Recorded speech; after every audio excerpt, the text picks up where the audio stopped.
కాపరి, సంఘ కాపకురాలైనటువంటి ఇరువురికి ప్రభునామంలో నా ప్రేమ వందనాలు తెలియజేస్తూ ఉన్నాను. అలాగనే దేవుని సన్నిధిని ప్రేమించి విచ్చేసినటువంటి దైవ బిడ్డలైనటువంటి మీ అందరికీ కూడా ప్రభునామంలో ప్రేమ వందనాలు. హల్లెలూయా. కొంచెం సంతోషంగా ఉన్నవారు ఒక హల్లెలూయా చెప్తారా? మీ సంతోషానికి కారణం ఏంటో. మంచిది, ఆనందించుడి. మళ్ళా చెప్తున్నాను, ఆనందించు. మంచిది. మరొకసారి పరిశుద్ధ బైబిల్ గ్రంథం నుండి దినవృత్తాంతంలో 2వ గ్రంథం 15వ అధ్యాయము 7వ వచనాన్ని నేనే చదువుతున్నాను, శ్రద్ధగా వినండి. కాగా మీరు బలహీనులు కాక ధైర్యము వహించుడి, మీ కార్యము సఫలమగును, మీ కార్యము సఫలమగును. ప్రార్థన చేసుకుందాం. ప్రేమ నమ్మకం గల ప్రియ పరలోకపు తండ్రి, నీకు వందనాలు. మరి ఒక తరుణం నీ పాదాల దగ్గరికి వస్తుంటుండగా మమ్మల్ని జ్ఞాపకం చేసుకు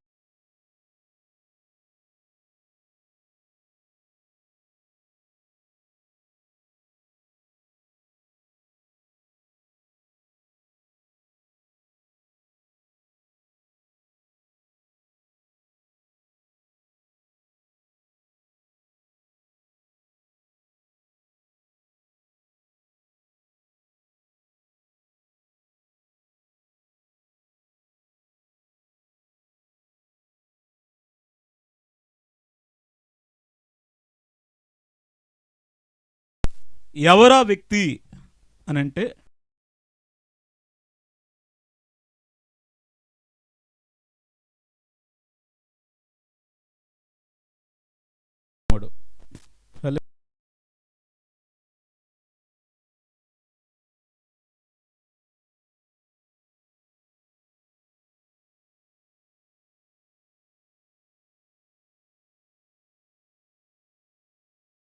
కుమారుడు ఉన్నాడు, అతని పేరు అభియ. అభియాకు కూడా ఒక కుమారుడు ఉన్నాడు, మునిమనముడు కూడా కాదు, మునిమునోనుడు.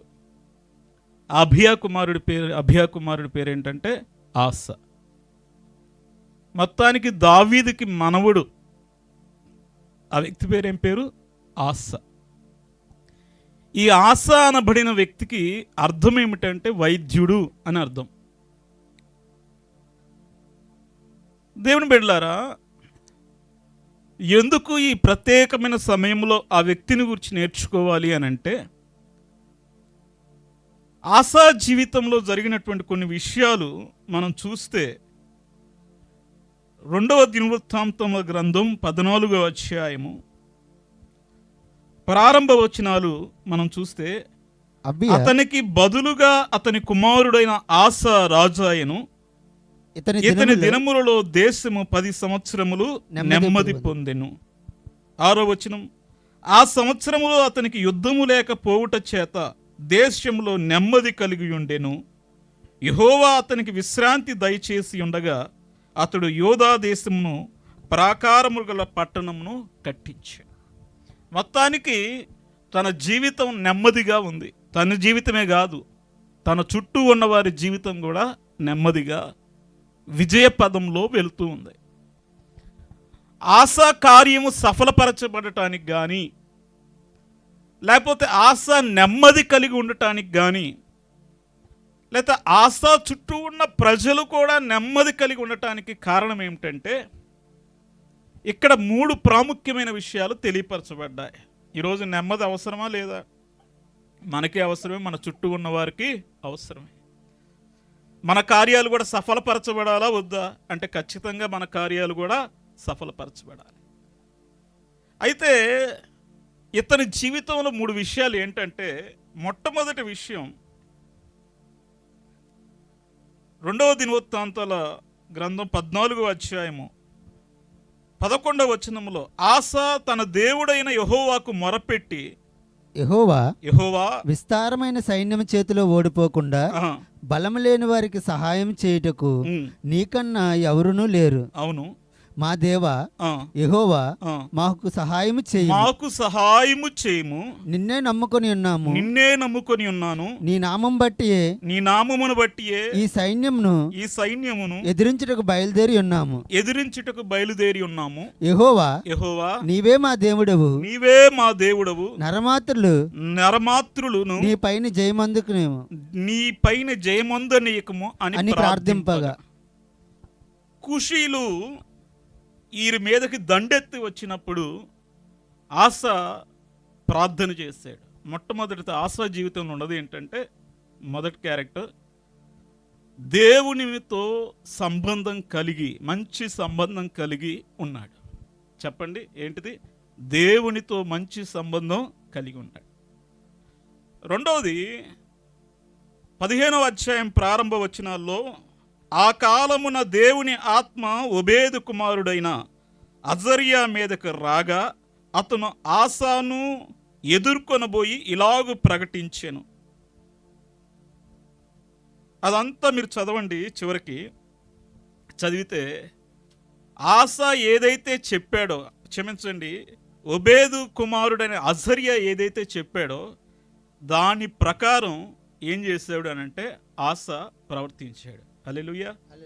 అదంతా చదువుకోండి. ఏదైతే అజర్యా చెప్పాడో, అజర్యా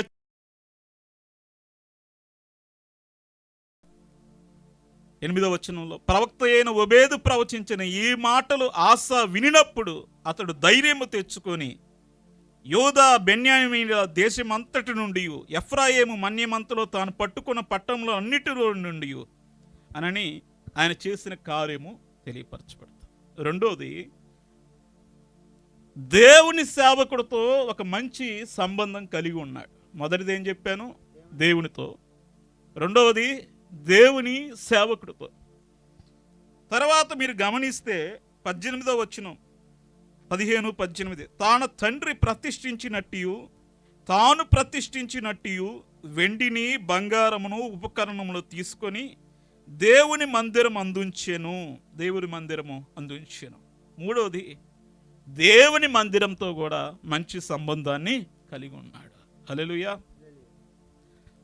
ఆశ గెలవటానికి కారణం, ఆశ కార్యాలు సఫలపరచబడటానికి కారణం, ఆశ జయమొందటానికి కారణం, విస్తారమైన కూషు దేశము వారి మీదకు దండెత్తి వచ్చినప్పుడు గెలవటానికి కారణం ఏంటంటే ఈ 3 కారణాలే.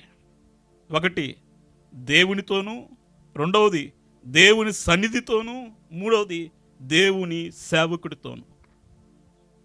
ఈ 3 విషయాలు ఆసాకి జయాన్నిచ్చాయి. సార్వత్రిక సంఘములో ఉన్న విశ్వాసి ఆశీర్వదింపబడాలి అనంటే ఖచ్చితంగా దేవునితోనూ, దేవుని సన్నిధితోనూ, దేవుని సన్నిధిలో నీ మీద కాపరిగా నియబెట్టినటువంటి దైవ సేవకుడితో కూడా ఒక మంచి సంబంధాన్ని మనం కలిగి ఉన్నప్పుడే మన కార్యాలు సఫలపరచబడతాయి. మనం అనుకున్న దేవుడు మన ఎడల ఉద్దేశించిన ఉద్దేశాలు సఫలపరచబడతాయి. అలాగనే మనము, మన కుటుంబాలు నెమ్మది పొందుతాయి, దేవుని ఆశీర్వాదాలు పొందుకోగలుగుతాం.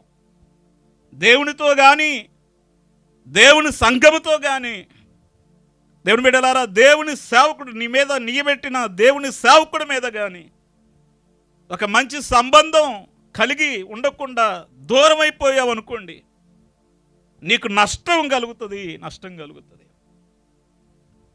ఈరోజు చాలామంది దేవుని సన్నిధిని ఇష్టపడటంలా, మిగతా సమయాలు పర్వాలేదు ఉద్యోగాలు చేసుకుంటూ ఉద్యోగాల నుంచి వచ్చిన చివరికి ఆదివార విషయాల్లో చాలామంది దేవుని సన్నిధిని ఎగ్గొట్టే వాళ్ళు లేకపోలేదు. మీకు ఒక మాట చూపిస్తాను. సంఖ్యాకాండము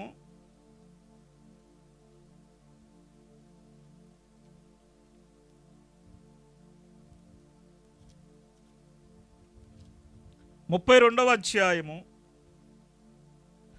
5వ వచనం చదువుదాం. కాబట్టి కాబట్టి మా ఎడల కాబట్టి మా ఎడల నీకు కటాక్షము కలిగిన ఎడల మమ్మును యోర్దాను అద్దరికి దాటింపక నీ దాసులమైన మాకు ఈ దేశమును స్వాస్థ్యముగా ఇమ్మనగా మోషే. చాలు. ఇక్కడ ఐగుప్తు నుండి 12 గోత్రాల వారు బయలుదేరారు. ఎన్ని గోత్రాల వారు? 12 గోత్రాల వారు. ఎందుకు బయలుదేరారు? వాగ్దాన దేశానికి రావటానికి. వాగ్దాన దేశానికి రావటానికి మోషే నాయకత్వంలో ఐగుప్తు నుండి బయలుదేరినటువంటి వీళ్ళు సంఖ్యాకాండం 32వ అధ్యాయం దగ్గరకు వచ్చేసరికి గిలాదు దాకా వచ్చారు. ఎక్కడ దాకా వచ్చారండి? గిలాదు. ఆ తర్వాత యోర్దాను దాటి వీళ్ళు ఎక్కడికి వెళ్ళాలంటే వాగ్దాత దేశానికి వెళ్ళాలి. యోర్దాను దాటి వాగ్దాత దేశానికి వెళ్ళవలసినటువంటి వీళ్ళు మోషేతో మాట్లాడుతున్నారు. 2 గోత్రాల వారు. వారు ఎవరు అని అంటే 32వ అధ్యాయము ప్రారంభ వచనాలు. రుబేనీయులకును గాదీయులు, ఈ 2 గోత్రాల వారు మోషే దగ్గరకు వచ్చి, పెద్దల దగ్గరకు వచ్చి మోషేతో అంటున్నారు, సేవకుడితోనే అంటున్నారు, కనాను దేశానికి తీసుకెళ్తానని దేవుడు ఎవరినైతే నాయకుడిని పెట్టారో ఆ నాయకుడి దగ్గరకే వచ్చి అంటున్నారు, అయ్యా నీ కటాక్షము మా మీద ఉండ ఎడల ఎక్కడ ఉంచాలంటే వీళ్ళని ఎక్కడ ఉంచాలా? ఇక్కడ యోర్దానుకి యువతలడే ఉంచు అంటే ఎక్కడికి రారంటే వీళ్ళు యోర్దాను దాటి వాగ్దాత దేశంలోనికి రావు. ఎందుకు రారు అనంటే ప్రారంభ వచనాల్లో అంటారు, రూబేనీయులకును గాదీయులకును అతి విస్తారమైన మందలుండెను గనుక యాజీరు ప్రదేశమును గిలాదు ప్రదేశమునకు మందలకు తగిన స్థలం అని తెలుసుకొని. హల్లెలూయా. ఎందుకు రావట్లేదంటే వాళ్ళకి ఏమున్నాయంట? విస్తారమైన, మామూలు విస్తారం కూడా కాదు, అతి విస్తారమైన. అసలు ఎక్కడికి బయలుదేరారు చెప్పండి వీళ్ళు? మీరు చెప్పండి, ఎక్కడికి బయలుదేరారు? యోర్దానికి ఏమైనా బయలుదేరింది? వాగ్దాత దేశానికి బయలుదేరారు. ఎక్కడ ఆగిపోయారు? గిలాదు ప్రదేశం దగ్గర ఆగిపోయారు. ఎందుకు ఆగిపోయారు? అతి విస్తారమైన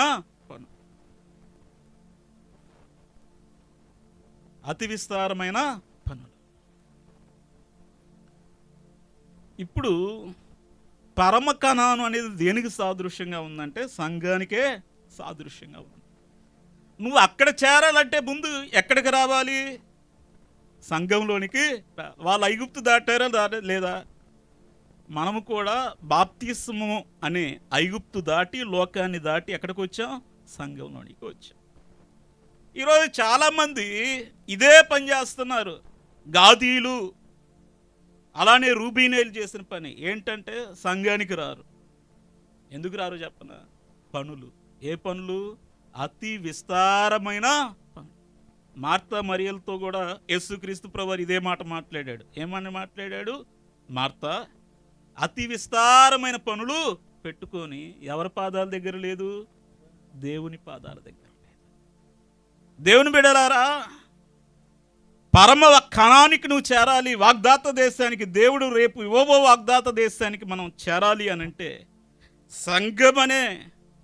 సంఘమనే ఈ కణానులో, సంఘమనే ఈ వాగ్దాత దేశంలో దేవుడు నిన్ను కట్టుటకు, నియమించుటకు, చెక్కుటకు, దిద్దుటకు, సరిచేయుటకు నిలబెట్టినటువంటి ఈ స్థలంలోనికి నువ్వు ఖచ్చితంగా రావాల్సిందే.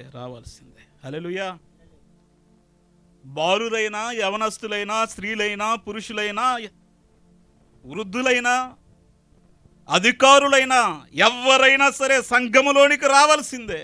ఎందుకు అంటే సంఘము నిన్ను చెక్కే స్థలము. హల్లెలూయా. సంఘము నిన్ను దిద్దే స్థలము, నీకు రూపునిచ్చే స్థలము, క్రీస్తు స్వారూప్యం నీలో ఏర్పరిచే స్థలం.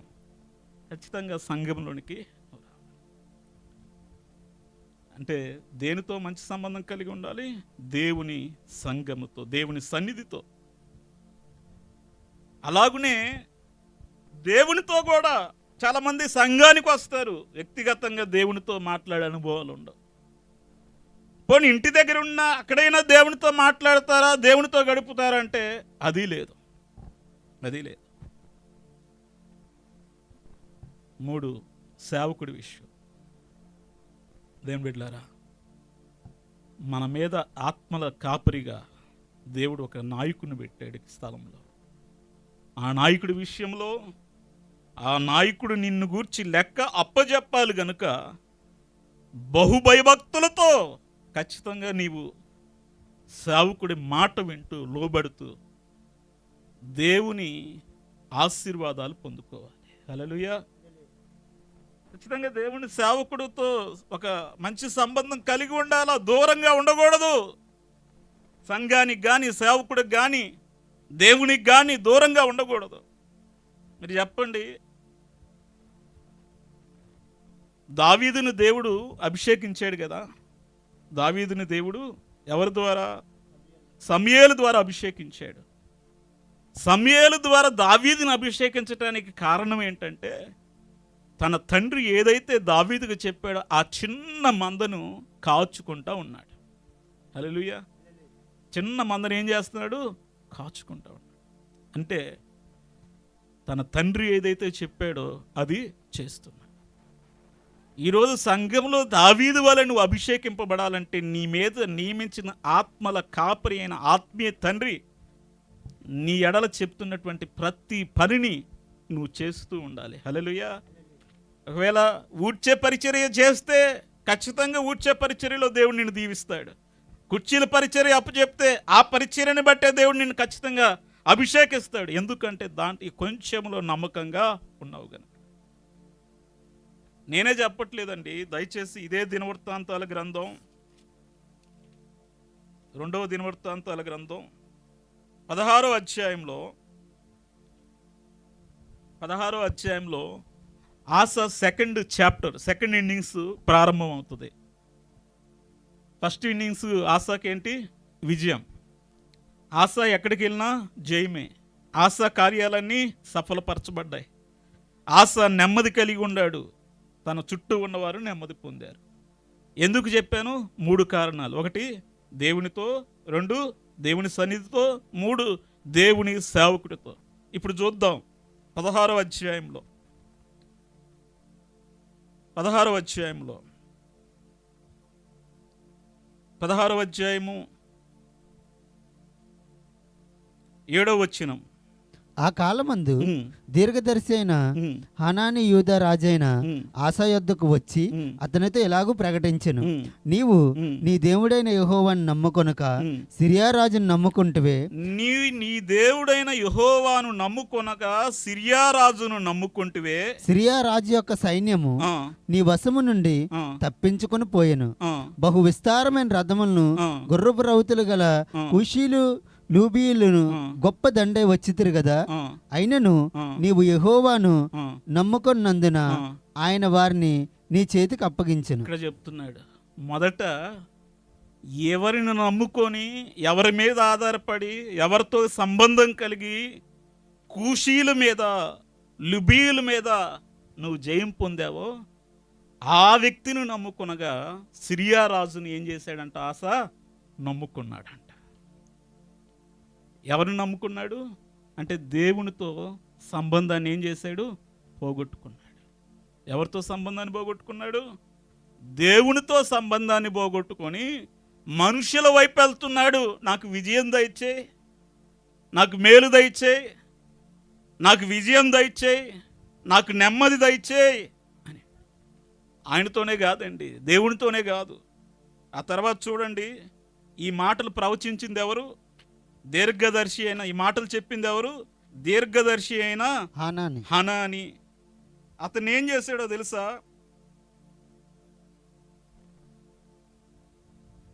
దయచేసి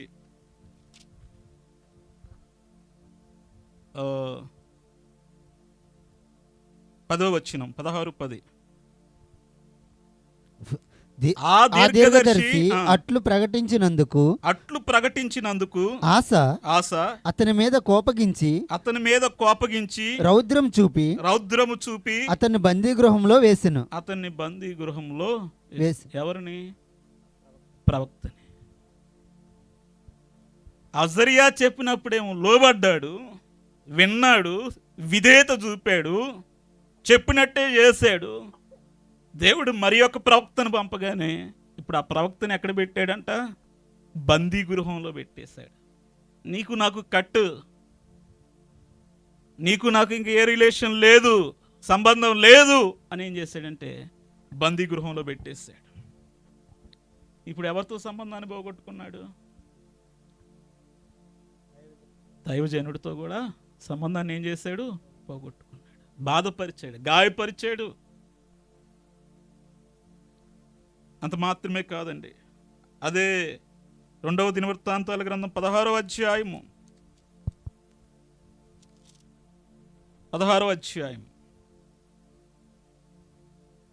2వ వచనం.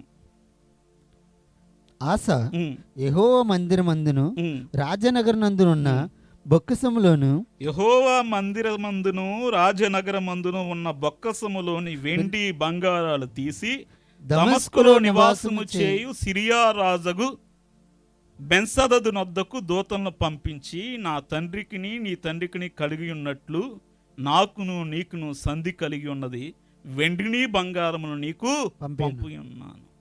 ఎక్కడికి తీసి పంపాడంట? దేవుని మందిరంలోనివే. అంటే ఇప్పుడు దేవుని మందిరంతో కూడా ఏం పోగొట్టుకున్నాడు? సంబంధం. ఆ తర్వాత ఇతను ఏమయ్యాడంటే దయచేసి 12వ వచనం 16-12. ఆస తన ఏలుబడి యందు 39వ సంవత్సరమున పాదముల్లో జబ్బు పుట్టి తాను బహు బాధపడిన దాని విషయంలో అతడు యెహోవా యొద్ద విచారణ చేయక వైద్యులను పట్టుకొనెను. ఆస తన పితరులతో కూడా నిద్రించి తన ఏలుబడి యందు 41వ సంవత్సరమున మృతునందగా 41వ సంవత్సరమున 2 సంవత్సరాలు ఏం చేశాడు? పాదముల్లో జబ్బు పుట్టి బహు బాధపడుతూ చనిపోయాడు. పేరేం చెప్పాను? ఆస అంటేనే వైద్యుడు.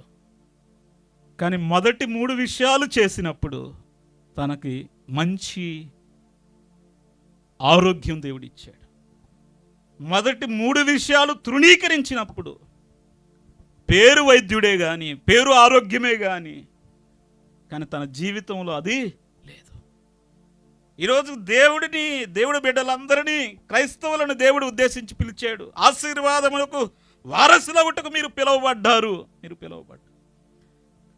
కార్యములు సఫలపరచడానికి మనం పిలువబడ్డాం. దేవుని కార్యాలు బలము కలిగి సూర కార్యాలు చేయటానికి మనం పిలువబడ్డాం.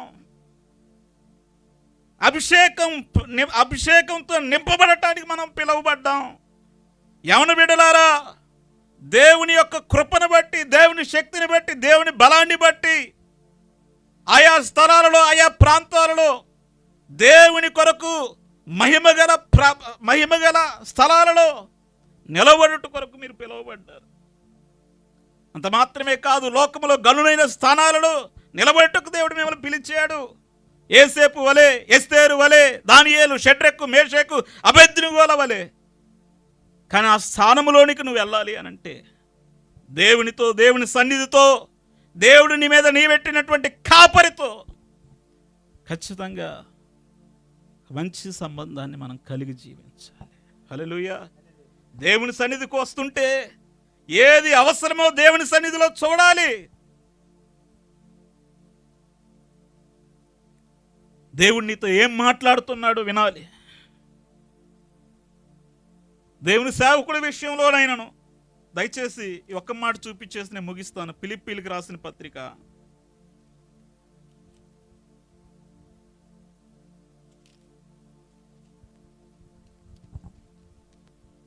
4వ అధ్యాయము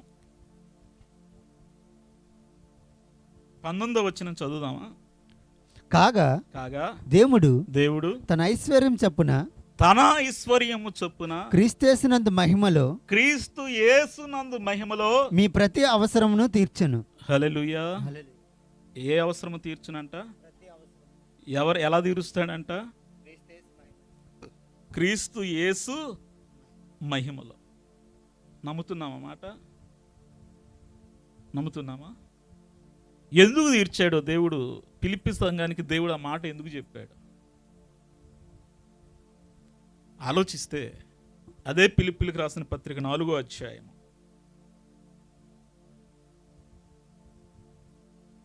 16వ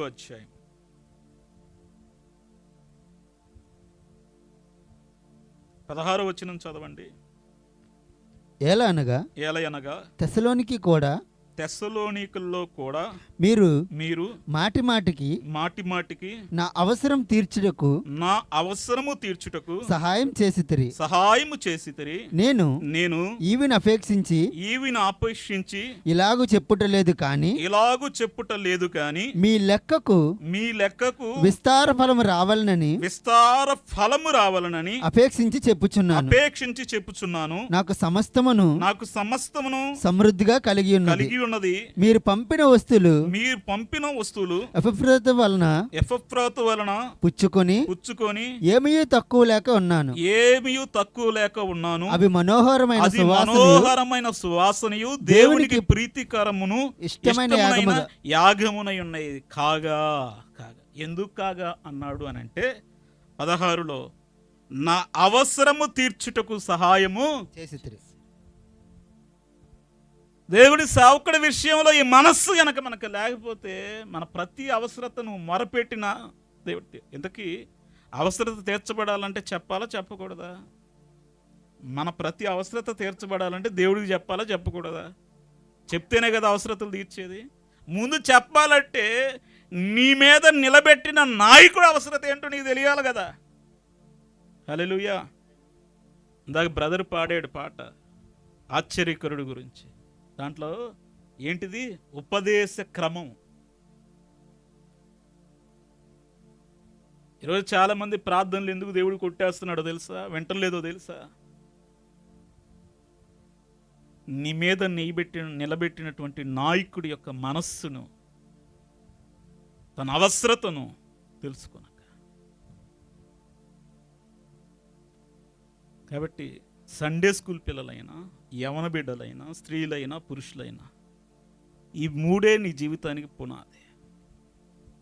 చివరికి రక్షణ పొందినటువంటి యేసు అపోస్తుల కార్యంలో రక్షణ పొందిన, బాప్తీసం పొందినటువంటి వారిని గురించి మాట్లాడుతూ, వారు అపోస్తుల బోధ యందును, సహవాసము యందును, రొట్టె విరుచుటి యందును, ప్రార్థన యందును ఎడతెగక ఉండేది.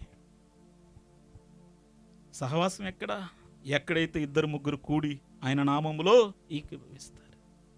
బోధ ఎవరి దగ్గర నుండి వస్తుంది? కాపుర దగ్గర నుండే బోధ వస్తుంది. రొట్టె విరుచుడు కూడా ఎక్కడ జరుగుతుంది? సంఘంలోనే జరుగుతుంది. ప్రార్థన. కాబట్టి దేవుని బిడ్డలారా, చెప్దామా? మొదటిది ఎవరితో సంబంధం కలిగి ఉండాలా? రెండవది దేవుని సన్నిధితో. 3 దేవుని ఇది బాగుంటే ఏ ఇన్నింగ్లో ఉంటాం మనం? ఫస్ట్ ఇన్నింగ్లో. లేదనుకోండి, ఏ ఇన్నింగ్స్కి వస్తాం? అదేమైనా బాగుందా ఆశా జీవితంలో? దేవుని బిడ్డలారా, ఇది మన జీవితానికి, ఈ పాఠం నేర్పడానికి ఆశా జీవిత చరిత్ర రాయబడి. ఇంకా మిగతా రాజులందరూ ఇదే పరిస్థితి. దేవునితో, దేవుని సన్నిధితో, దేవుడు నియమించిన ప్రవక్తలతో మంచిగా ఉంటే దేవుడు వారికి విజయాన్ని ఇచ్చాడు. ఈ మూడిట్లో ఏది క్రాస్ అయినా దేవుడు వారి పక్షాన లేడు.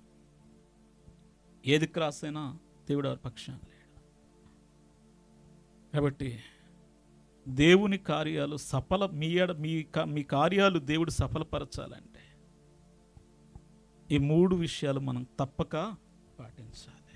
హల్లెలూయా. తప్పక పాటించాలి.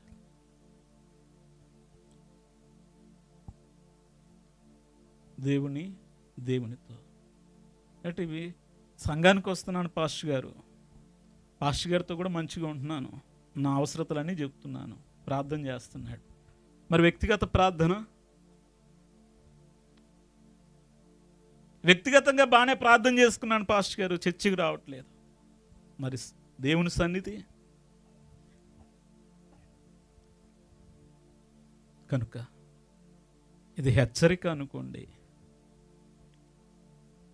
మేలు కొరకై దేవుడు మాట్లాడిన మాట అనుకోండి, ఏదైనాను సరే, ఈ 3 విషయాల్లో ఎక్కడ లోపం ఉన్నా మనం సరి చేసుకోవాల్సిందే. హల్లెలూయా, హల్లెలూయా. నీ కార్యాలు సఫలపరచబడాలన్నా, నువ్వు ఆశీర్వదింపబడాలన్నా, నువ్వు దీవింపబడాలి అన్నా, నీ పనులు జరగాలి అన్నా, ఏదైనా దీనిలోనే దాగి ఉంది. కనుక దేవుని బిడ్డలారా, ఇప్పుడు సండే స్కూల్ పిల్లలు కూడా సండే స్కూల్ ఎందుకు అవసరం? ఈ 3 నేర్పటానికే అవసరం. వాడు నడవవలసిన త్రోవను వాడికి నేర్పుము, వాడు వృద్ధులైనప్పటికీ దాని నుండి తొలగిపోకూడదు అంటే ఎక్కడికి పంపాలా? సండే స్కూల్, దేవుని సన్నిధికి. నేర్పండి, పనులు చేయమని పంపండి సేవకుని ఇంటికి, తప్పు లేదు. నేను ఒక మాట నమ్ముతాను, ఎలీయా చేతుల మీద నీళ్లు పోసిన ఎలీషాని దేవుడు లేపాడా లేపలేదా?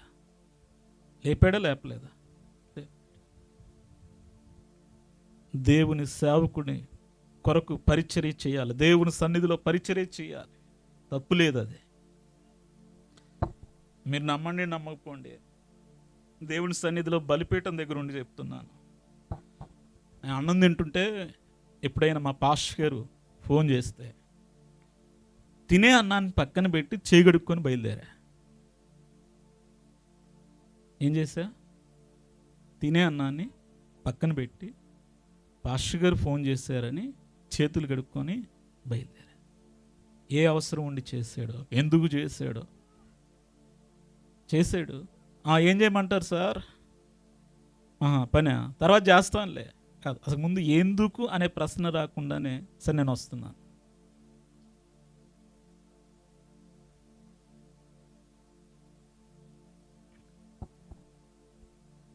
చివరికి దైవజనుడు కుటుంబం విషయంలో అయినా చెప్పుకోండి మీ బాధలు, వారి అవసరతలు, మీ అవసరత.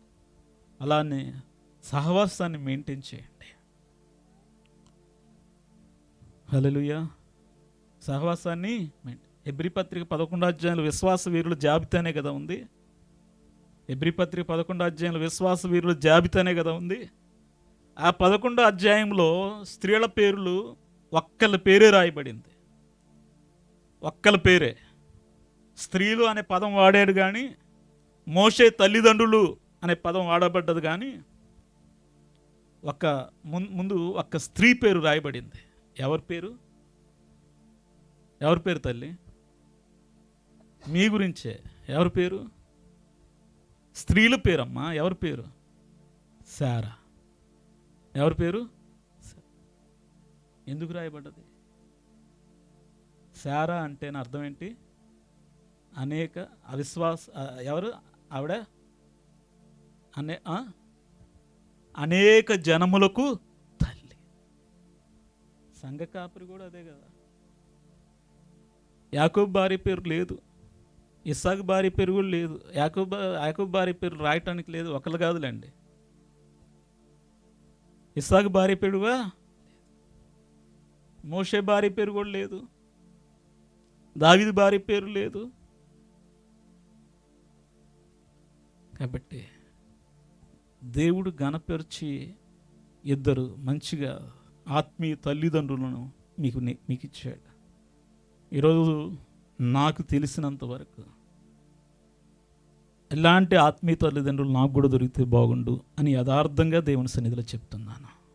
హల్లెలూయా, హల్లెలూయా. కాబట్టి మంచి కాపరి కుటుంబాన్ని దేవుడు మీకు ఇచ్చారు.